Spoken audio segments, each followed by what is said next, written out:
are like, I mean, do your thing and let's hear the word of God. No. When you give worship to God, God opens heaven and rains down on you answers to your intentions, your internal cry. Worship does not respond to your prayer request. Worship responds to your silence, your pain, the pains that are hidden in your heart. That's what worship responds to.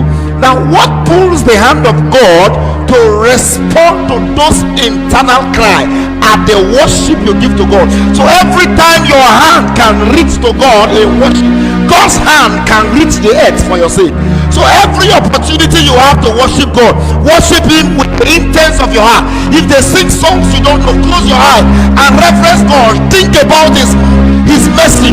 Think about His love. Just find a way to express your gratitude to God, because true worship is an expression of internal gratitude and an extension of your humility. So every time you want to worship God, worship Him with this intention. Worship Him intensely, immensely. Worship Him.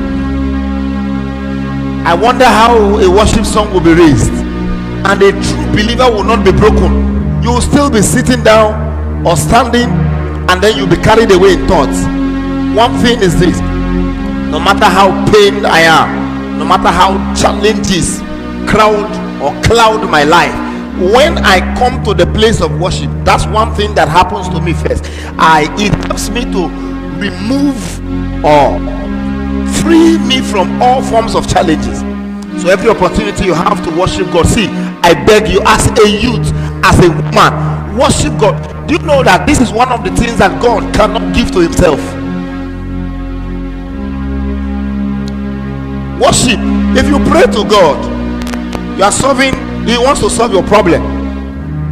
The only challenge, I wouldn't call it a challenge of God, but I would call it an opportunity that God gave to man to help meet a need, so that it will not look as if he has no need at all as God. He doesn't have the need, but he just decided to leave the opportunity, leave the privilege to you for worship. But most times when God gives us the opportunity to worship Him, we approach God. Do you know why God told David, "You are a man after my heart"? It was not because of the numerous sins he committed. It was because of the attitude of worship that he had. So a true worship is communication of gratitude to God in words, in expression of gesticulation. You cannot worship God and you are standing like a log of wood. You are not broken. A genuine worship is brokenness. You are singing Yeshua. Some people are like this. What are you talking to? It's like you are calling the name of a person. You know, let me tell you something. When you call the names of people, you call them for different purposes. If I'm angry and I call you, you will know. If you live around me, there's a tune I call you with. You will know that you have committed an offense, or something is not just right. I tell you, John, you will know that there's problem. But there is a tune I will call you with. Even before you answer, you are smiling. You will be asked, Daddy, any better? You'll be aware. So we are calling the name of God. That's the song. There is nothing else in the song. You are just saying Yeshua. And there is a way a lover will call the name of a person. You will know that this one, even without being told, you'll be aware that there is love flowing in the air. Am I communicating? Now, you call the name, and then obviously, even God will know that this is an expression of love. This is a call of love, and God leaves whatever He's doing and wants to respond to you. Why? Because you have been able to understand the principle, and you have decided to respond to God's need by giving Him alatana. Worship God immensely regardless of challenges. Worship God. See, every time you approach God and you want an expectation to be met, you must let go of the expectation and lift up God in the beauty of His holiness. Allow His majesty to fill your heart. Let the throne of God fill your communion.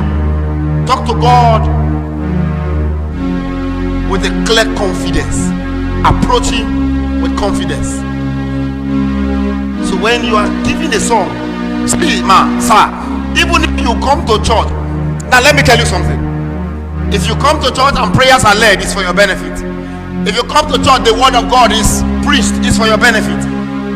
If you come to God, everything they do in church is for our benefit. The only thing that allows God to respond to all of the things we have done is worship. I don't know if you understand.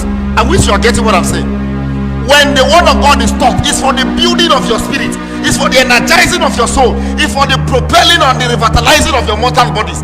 When prayer is made, it's so that you gain stamina and start you in God, that you may rise